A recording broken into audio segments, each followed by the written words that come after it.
Bismillah, Assalamualaikum warahmatullahi wabarakatuh. Alhamdulillah, wassalatu ala nabina Muhammadin wa ala alihi wa sahbihi wa man tabi'ahum bi ihsan ila yaumiddin. Apa kabar sahabat Edu sekalian? Pada hari ini bersama saya Dodi Satriawan kita bertemu kembali di sesi untuk membahas atau mengupas salah satu peraturan, khususnya ini peraturan daerah Kabupaten Bandung Barat nomor 2 tahun 2020 tentang pengolahan sampah. Yang mana kita akan mengulik atau mempelajari isi dari peraturan ini. Dan sebelum kita mulai, kita berdoa dulu kepada Allah Subhanahu wa taala. Semoga Allah memberikan kita kemudahan di dalam mempelajari isi dari peraturan daerah Kabupaten Bandung Barat nomor 2 tahun 2020.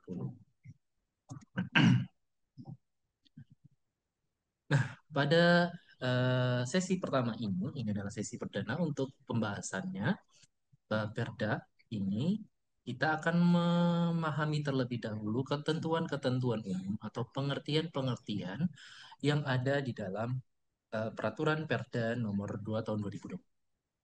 Nah, yang pertama di sini ada pengertian daerah kabupaten. Apa itu daerah kabupaten? Maaf.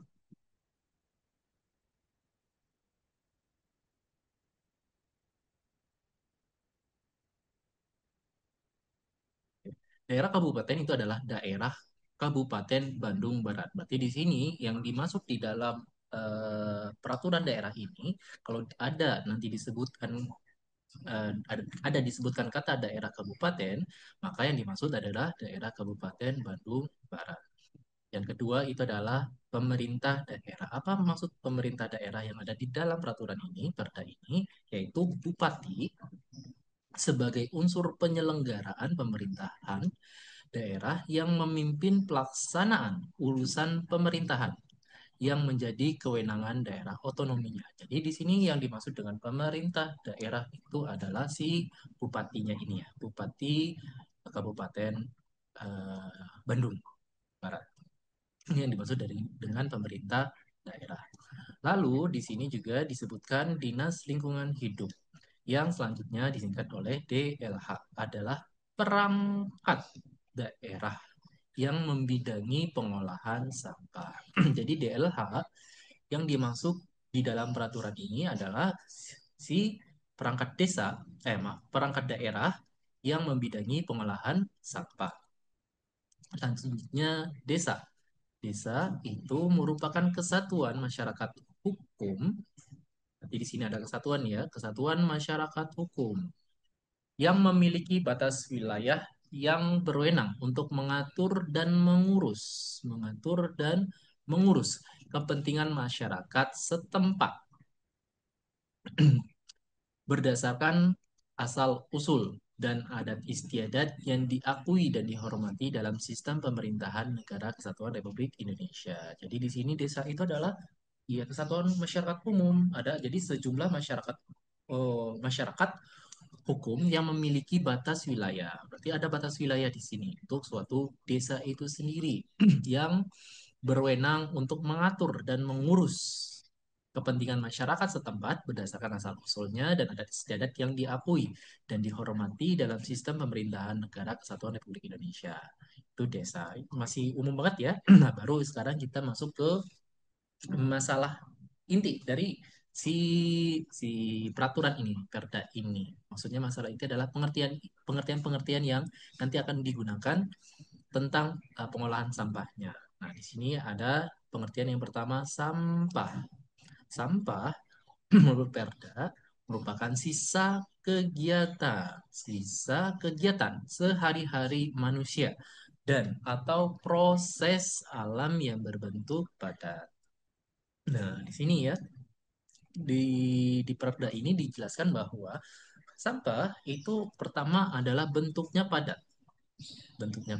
dan merupakan sisa kegiatan ataupun proses alam yang terbentuk, gitu ya, proses alam yang terbentuk dalam bentuk padatan. Sisa kegiatan sehari-hari manusia udah biasa ya, misalnya dari sisa sisa dapur gitu ya. Kalau proses alam seperti apa? Misalnya daun daun pohon gitu ya. Nah, ini proses alam yang terbentuk yang berbentuk padat. Nah, ini sampah. Kalau sampah rumah tangga itu apa? Karena di sini ada ditambahin rumah tangga ya, sampah rumah tangga, yaitu sampah yang berasal dari kegiatan sehari-hari dalam rumah tangga yang tidak termasuk tinja dan sampah spesifik. Nah, sampah rumah tangga sudah dijelaskan di sini merupakan sampah yang berasal dari kegiatan sehari-hari dalam rumah tangga, tapi dikecualikan. Dikecualikan apa? Tidak termasuk tinja di sini. Jadi tinja itu tidak termasuk dan sampah spesifik. Apa sampah spesifiknya nanti akan dijelaskan oleh peraturan ini ya. Kita akan pelajari. Nah, selanjutnya sampah sejenis sampah rumah tangga itu apa? Tadi kan ada sampah rumah tangga ya. Kalau ini sampah tapi sejenis atau mirip kayak sampah rumah tangga. Merupakan sampah rumah tangga yang berasal dari kawasan komersial. Sampah rumah tangga yang berasal dari kawasan komersial, kawasan industri, kawasan khusus, fasilitas sosial, gitu ya, fasilitas umum dan fasilitas lainnya. Tadi kalau rumah tangga ya di rumah, gitu ya. Kalau sampah rumah tangga ya berarti sampahnya itu dihasilkan di rumah di rumah. Kalau yang ini sampah sejenis sampah rumah tangga itu dihasilkan di tempat-tempat komersial gitu, di kawasan komersial di sini ataupun kawasan sosial, misalnya fasilitas sosial seperti apa? Rumah sakit misalnya ya. Atau fasilitas umum seperti apa? Tempat rekreasi. Nah, atau di kawasan industri. Kawasan industri seperti apa? Ya di kantornya itu akan menghasilkan sampah ya di kantor atau di kawasan khusus lainnya gitu ya di sini. Ini sampah sejenis sampah rumah tangga. Jadi dibedakan antara sampah rumah tangga dan sampah sejenis sampah rumah tangga. Nah, ini baru kita masuk ke sampah spesifik. Apa itu sampah spesifik? Adalah sampah yang karena sifat. Jadi ada sampah yang karena sifatnya, terus konsentrasi, dan atau volumenya memerlukan pengolahan khusus. Jadi sampahnya ini memerlukan pengolahan khusus. Ini memerlukan pengolahan khusus karena kenapa? Karena sifatnya atau konsentrasinya dan atau volumenya. Ini ya, karena tiga sifat ini, tiga hal ini, sifatnya, konsentrasinya, volumenya, maka dibutuhkan pengolahan khusus. Itu sampah spesifik. Nanti akan dijelaskan apa saja jenis-jenis sampah spesifik di dalam Perda nomor 2 tahun 2020 ini. Nah, sumber sampah di sini adalah asal timbulan sampah.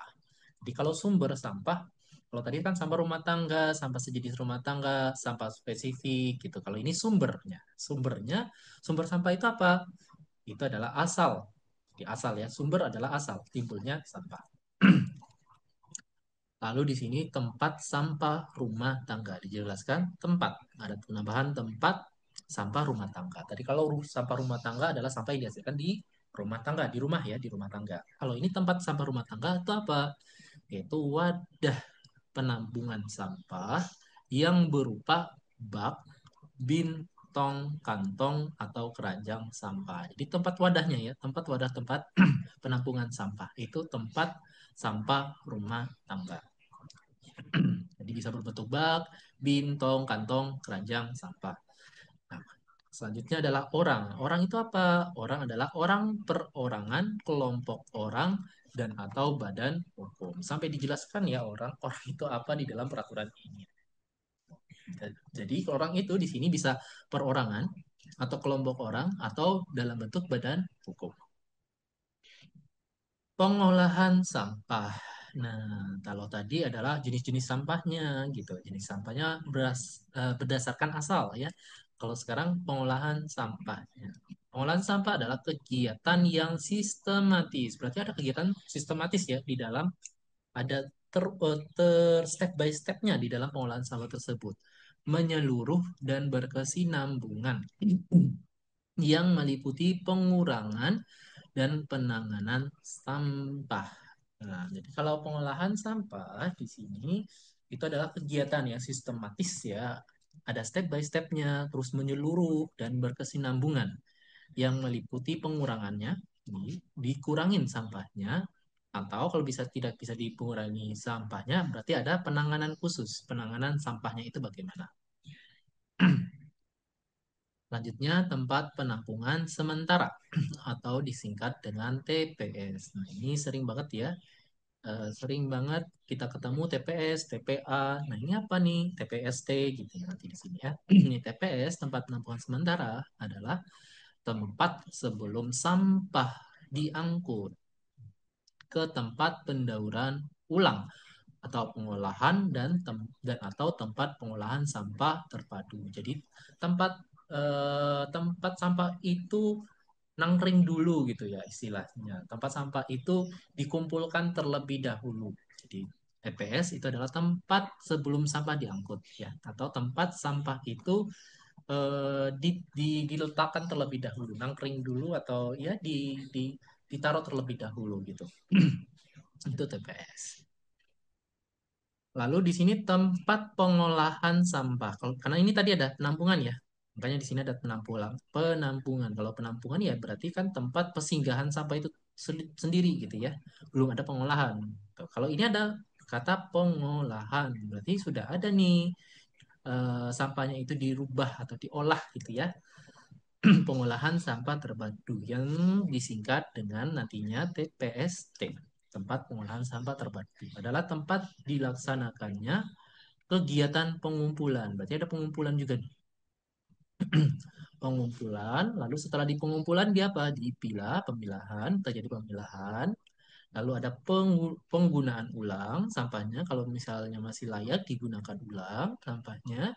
Lalu kalau tidak bisa digunakan ulang, ada pendauran ulang sampahnya, didaur ulang. Terus ada juga pengolahan dan pemrosesan akhir sampah gitu. Jadi kalau tempat pengolahan sampah ini sudah lengkap ya, sampah terpadu yaitu tempat dilaksanakan kegiatan pengumpulan. Jadi dikumpulkan dulu sampahnya dari ini tadi ya TPS. TPS ditampung dulu sampahnya lalu dikirim ke TPST. Lalu di sini setelah dikumpulkan dipilah terlebih dahulu mana sampah yang bisa digunakan lagi atau yang tidak atau yang memiliki nilai ekonomis atau tidak ini digunakan ulang atau kalau misalnya tidak bisa lagi maka didaur ulang pendauran ulang. Nah, didaur ulang atau di pengolahan atau dilakukan pengolahan dan pemrosesan akhir sampah. Tempat pengolahan sampah dengan prinsip 3R. Nah, ini ada 3R. Reuse, reduce, dan recycle. Nah, ini nanti akan dijelaskan nanti di belakang setelah selanjutnya atau disingkat ini TPS 3R gitu ya. Adalah tempat dilaksanakan kegiatan pengumpulan. Jadi ada pengumpulan juga dulu nih, dikumpulkan dulu sampahnya, lalu dilakukan pemilahan, sama ya yang tadi dilakukan pemilahan, lalu penggunaan ulang. Nih, penggunaan ulang berarti adalah reuse gitu ya. R-nya pertama reuse. Reuse, digunakan dulu, digunakan kembali.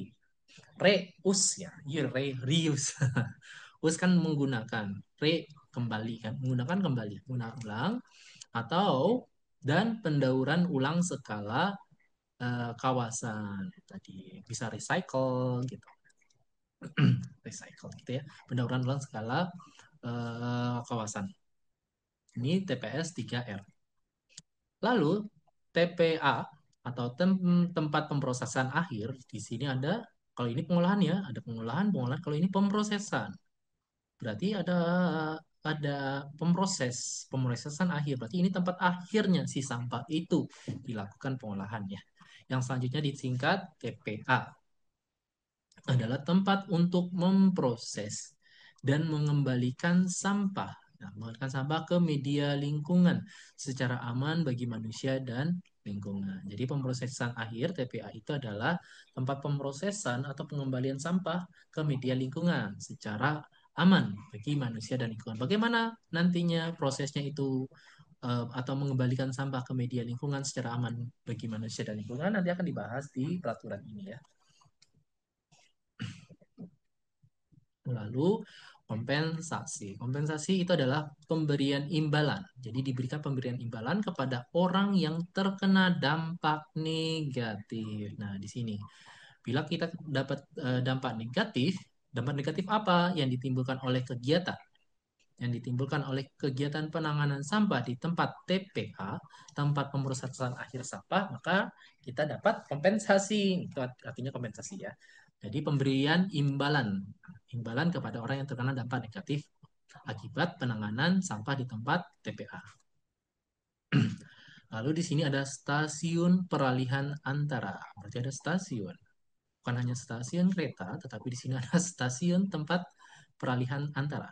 Peralihan antara. Yang selanjutnya disingkat dengan SPA. Apa itu SPA? Adalah tempat pemindahan atau peralihan dari alat angkut kecil. Nah, ini alat angkut kecil intinya ke alat angkut yang besar. Jadi SPA itu adalah tempat peralihan si tempat peralihan sampahnya ini yang diangkut dari alat angkut kecil ke alat angkut besar yang diperlukan untuk wilayah jarak lebih dari 25 km dari TPA dan dapat dilengkapi dengan alat pengolahan sampah ke lokasi TPA. Nah, juga bisa nih dan dapat dilengkapi dengan alat pengolahan sampah ke lokasi TPA.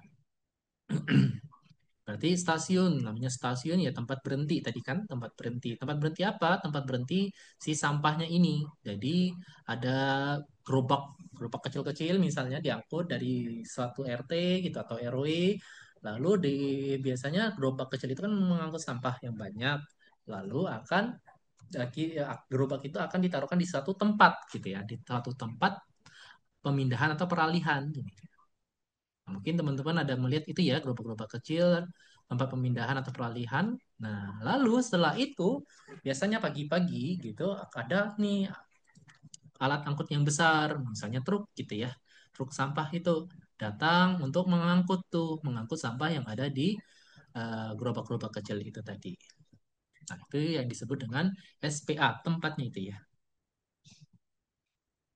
Selanjutnya, sistem tanggap darurat.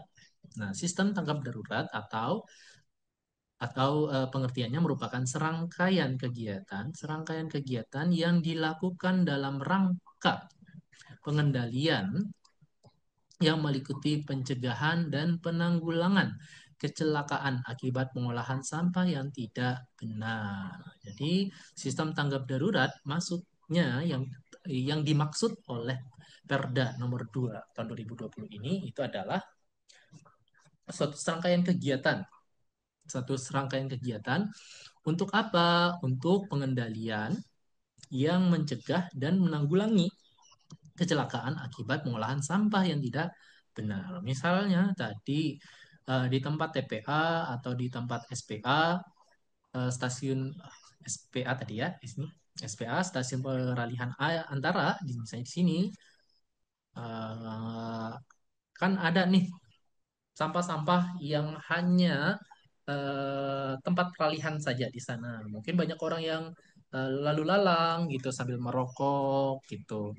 Termasuk juga di TPA ya sambil merokok lalu tidak sengaja membuang puntung rokoknya ke tempat sampah tersebut karena kan dia pikir ya puntung rokok ini kan sampah gitu ya.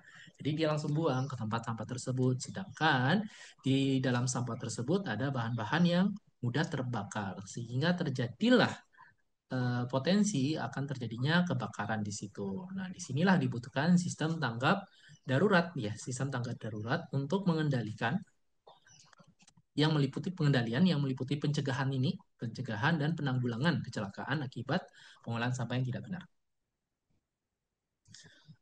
Lalu pengurangan sampah. Apa itu pengurangan sampah? Itu adalah upaya untuk meliputi kegiatan pembatasan timbulan sampah, pendauran ulang sampah dan pemanfaatan kembali sampah. Jadi pengurangan sampah. Jadi dikurangi jumlah sampahnya, volume sampahnya dikurangi atau pengurangan sampah itu adalah upaya yang meliputi pertama pembatasan timbulan sampah. Jadi dibatasin timbulan sampahnya itu dibatasin. Bagaimana cara pembatasannya nanti kita akan bahas. Lalu kalau tidak bisa dibatasin timbulan timbulan sampahnya, jumlah volume sampahnya tidak bisa kita batasi, maka dilakukan pendauran Pendauran ulang di sini. Pendauran ulang sampah ini yang kedua. Namun ada juga beberapa sampah yang bisa dimanfaatkan. Di sini makanya ada pemanfaatan kembali sampah tersebut. Ya, ini yang nomor tiga. Jadi pengurangan sampah itu pengurangan sampah eh, reduce ya. Tadi kan ada ya 3R. 3R, R salah satunya adalah reduce. Reduce. Reduce ya, reduce. Reduce misalnya, pengurangan sampah ini. Jadi si sampahnya dikurangin dengan cara bagaimana gitu. Dengan cara pembatasan timbulan sampahnya tadi. Jadi dikurangi gitu. Misalnya pembatasan timbulan sampah ini misalnya kalau kita misalnya mau ke pasar nih, eh, mau ke pasar maka dibawalah keranjang kain misalnya untuk kreseknya itu. Biasanya kan kita pakai kresek kresek apa? Kresek eh kayak kresek ya atau apa namanya itu bukan dari tempat kain ya aduh kok lupa namanya kresek kantong plastik ya Allah kantong plastik biasanya kita bawa kantong plastik gitu ya atau kita beli nih kantong plastik minta nih ke tokonya Bu ada plastik ya Bu gitu kan untuk bawaan belanjaan kita nah untuk mengurangi timbulnya sampah akibat plastik tersebut, maka kita bawa nih keranjang kain misalnya atau keranjang dari yang lainnya yang tidak yang bisa digunakan berkali-kali gitu ya. Jadi di sini ada pembatasan timbulan sampah atau misalnya eh, botol minuman gitu ya. Botol minuman itu ketika kita haus bisa digunakan lagi. Misalnya kita beli nih botol karena kita nggak bawa tempat air ya, tempat air kita nggak bawa, lalu kita beli nih botol minumannya habis. Maka botol minumannya itu jangan kita langsung buang, bisa juga kita gunakan kembali untuk diisi ulang airnya, lalu kita gunakan kembali. Di sini ya pembatasan timbulan sampah sehingga sampahnya itu tidak bertambah. Lalu ada pendauran ulang di sini, pendauran ulang sampahnya dan pemanfaatan kembali sampah. Ini yang pengurangan sampah ya, reduce-nya. Nah, lanjut. Kalau yang tadi ini adalah pengurangan, dikurangin, pengurangan. Kalau ini penanganan sampah. Nah, ada ya di sini tadi ya? Belum ada ya? Oke, penanganan sampah. Apa itu penanganan sampah? Nah, tadi pengurangan, ini penanganan sampah. Yaitu kegiatan yang meliputi kegiatan pemilahan, pengumpulan, pengangkutan, pengolahan, dan pemrosesan akhir. Jadi, sampah itu ditangani dengan cara apa? Pertama, pemilahan. Dipilah dulu sampahnya, sampah organik misalnya, sama sampah anorganik gitu. Nah, dipilah dulu nih mana sampah organik, mana sampah anorganik atau sampah B3 dipilah, lalu dikumpulkan pengumpulan dari sampah jenis-jenis sampah tersebut. Lalu diangkut nih pengangkutannya, diangkut ya sesuai dengan jenis sampahnya, lalu diolah pengolahannya sesuai juga dengan jenis sampahnya dan lalu pemrosesan akhir. Ingat ya, pemrosesan akhir itu adalah bagaimana si sampah ini kita kembalikan lagi ke lingkungan tadi. Lalu tadi pengurangan, ini penanganan, lalu pemilahan. Di sini pemilahan sampah. Apa itu pemilihan sampah? Adalah kegiatan mengelompokkan dan memisahkan sampah sesuai dengan jenisnya. Karena di sini ada pemilahan ya tadi, pemilahan. Apa itu pemilahan? Nah, dijelaskan di sini pemilihan sampah itu apa? Masya Allah ya. Dijelaskan sangat detail banget untuk perdanya. Pemilihan sampah itu adalah kegiatan pengelompokan. Nah, di sini pengelompokan ya. Mengelompokkan jenis sampahnya tadi, sampah organik sama anorganik misalnya. Organik atau juga sampah kaca misalnya. Atau kaca atau sampah B3 gitu, LB3 gitu. Nah, dan memisahkan sampah sesuai jenisnya. Setelah dikelompokkan, kegiatan pengelompokan sampahnya lalu dipisahkan ini. Dipisahkan sampahnya sesuai dengan jenis-jenis sampahnya itu. Nah, lalu di sini penanganan sampah juga tadi yang pertama pemilahan, yang kedua ada pengumpulan. Nah, Ini ada pengumpulan dua, pengangkutan tiga, pengolahan empat, dan terakhir yang lima pemrosesan akhir. Yang nomor dua dijelasin nih, pengumpulan sampah. Apa itu pengumpulan sampah? Yaitu kegiatan pengambilan, pengambilan diambil dulu dan pemindahan sampah dari sumber sampah ke TPS atau TPS 3R. Jadi pengumpulan sampah itu adalah proses dari awal, proses mengambil sampah tersebut lalu dipindahkan sampah tersebut. Jadi diambil lalu dipindahkan sampah tersebut dari sumber sampahnya. Tadi ada sumber sampahnya itu kan ada beberapa ya dijelaskan di awal. Lalu dari ke TPS. Jadi sampahnya itu dipindahkan kemana? Ke TPS, tempat penampungan sementara, atau tempat penampungan sementara 3R. Gitu ya. Apa bedanya tempat penampungan sementara? Kalau tempat penampungan sementara ya hanya tempat persinggahan si sampah tersebut. Nah, kalau tempat penampungan sementara 3R berarti nanti ini dijelaskan ya nanti teh. Berarti ada tempat penampungannya itu juga ada tempat pengolahan sampahnya sesuai dengan 3R ini ya. Nanti ada penjelasannya. Pengangkutan sampah. Nah, ini tadi kan nomor dua pengumpulan sudah, lalu yang nomor tiga ini pengangkutan sampah.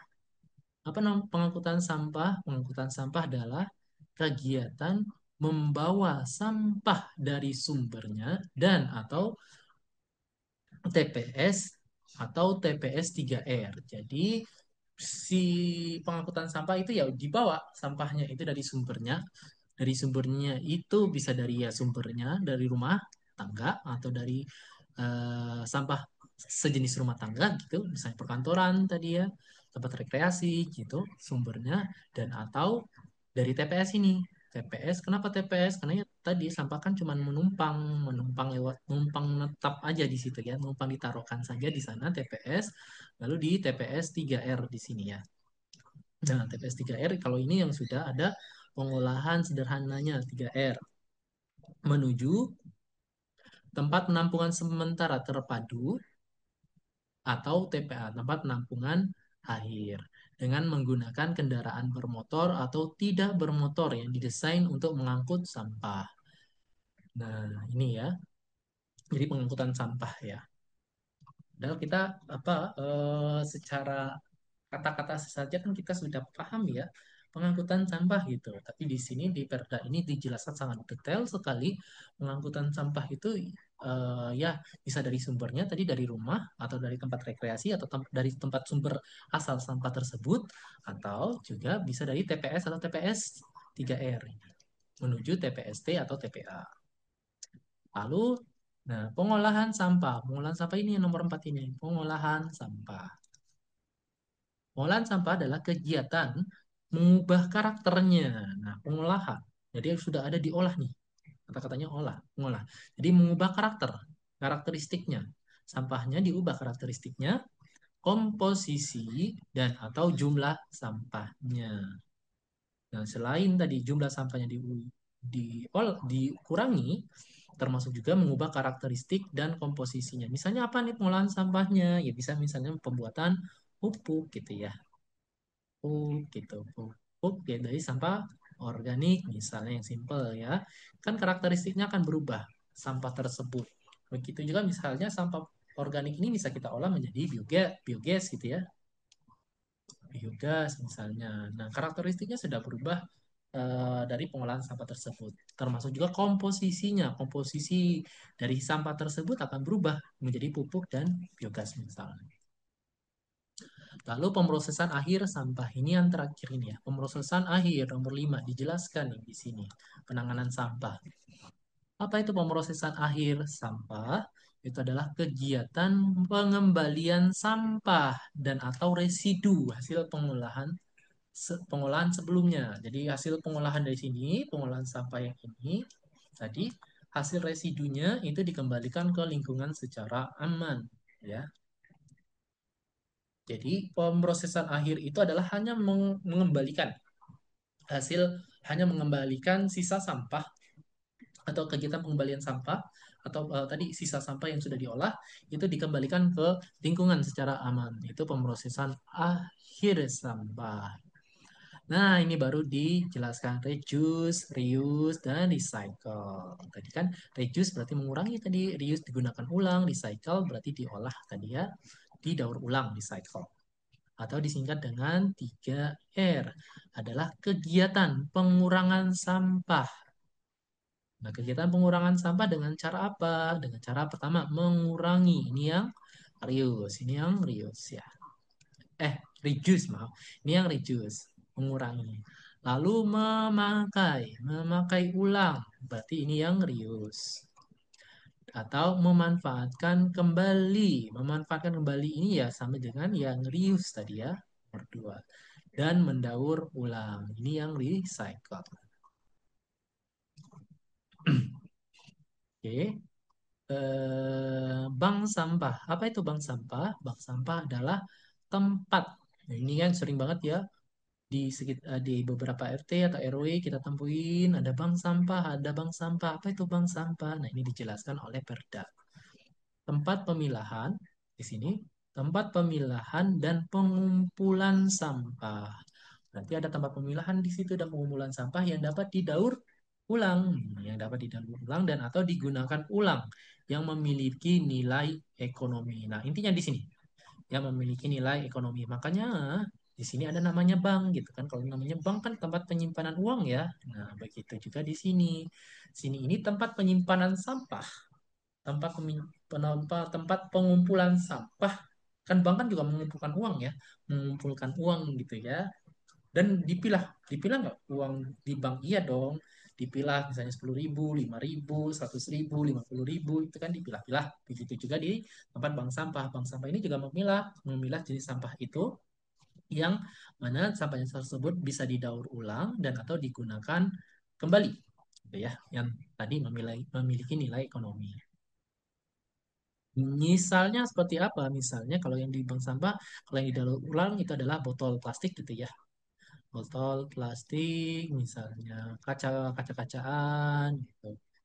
Atau juga kertas, atau juga bisa juga beberapa bank sampah dia memanfaatkan tadi sampah organik gitu ya. Sampah organik, yang mana sampah organiknya ini mereka daur ulang gitu. Daur ulang bisa jadi pupuk gitu, pupuk organik, atau juga bisa juga sampah organiknya ini mereka daur ulang dengan memanfaatkan manggot tadi. Manggot atau BSF Black Soldier Fly gitu. Jadi karena kenapa?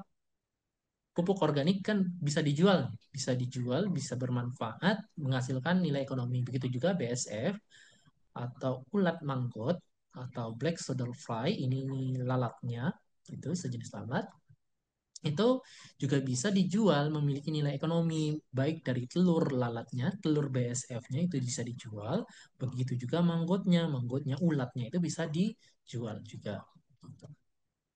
Nah, selanjutnya baru dijelaskan penyidik pegawai negeri sipil atau selanjutnya PPNS. Ini sering banget ya didengar PPNS. Apa itu apa? Penyidik pegawai negeri sipil adalah pejabat. Berarti mereka adalah pejabat. Pejabat pegawai negeri sipil tertentu. Nah, di sini yang berdasarkan peraturan perundang-undangan ditunjuk selaku penyidik. Nah, jadi kerjanya itu adalah penyidik dan mempunyai wewenang untuk melakukan penyidikan tindakan pidana, penyidikan tindakan pidana dalam lingkup undang-undang yang menjadi dasar hukum masing-masing. Ya, jadi PPNS itu ya pejabat PNS atau pejabat pegawai negeri sipil yang diberikan wewenang, yang ditunjuk dan diberikan wewenang untuk melakukan penyidikan tindakan pidana PPNS. Nah, ini pelaku usaha. Apa itu pelaku usaha? Pelaku usaha adalah setiap orang perseorangan atau badan usaha, baik yang berbentuk badan hukum maupun bukan badan hukum, yang diberikan dan berkedudukan atau melakukan kegiatan di wilayah daerah. Nah, berarti kalau di tadi ingat ya, wilayah daerah berarti adalah ya di wilayah daerah Bandung Barat tadi ya di sini. Baik sendiri maupun bersama-sama melalui perjanjian menyelenggarakan kegiatan usaha dalam berbagai bidang ekonomi, itu pelaku usaha. Lalu ada di sini badan hukum, badan usaha, karena di sini ada disebutkan badan usaha. Nah, maka dijelaskan nih badan usaha itu apa gitu. Badan usaha adalah pelaku usaha. Jadi badan usaha adalah pelaku usaha diberikan izin untuk melakukan kegiatan pengolahan sampah. Nah, berarti di sini pelaku usaha maksudnya adalah apa? Setiap orang perorangan atau badan usaha baik yang berbentuk badan hukum atau bukan badan hukum. Nah, maksudnya ini pelaku usaha adalah usaha pengolahan sampah ya gitu.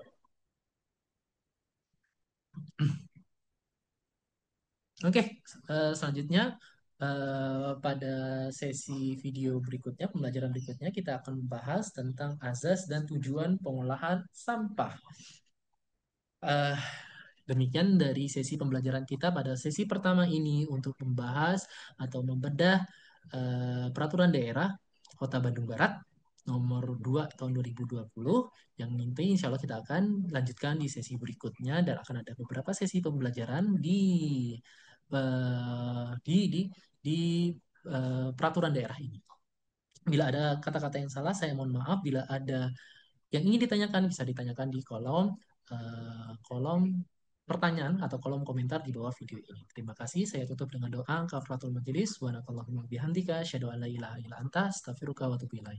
Assalamualaikum warahmatullahi wabarakatuh.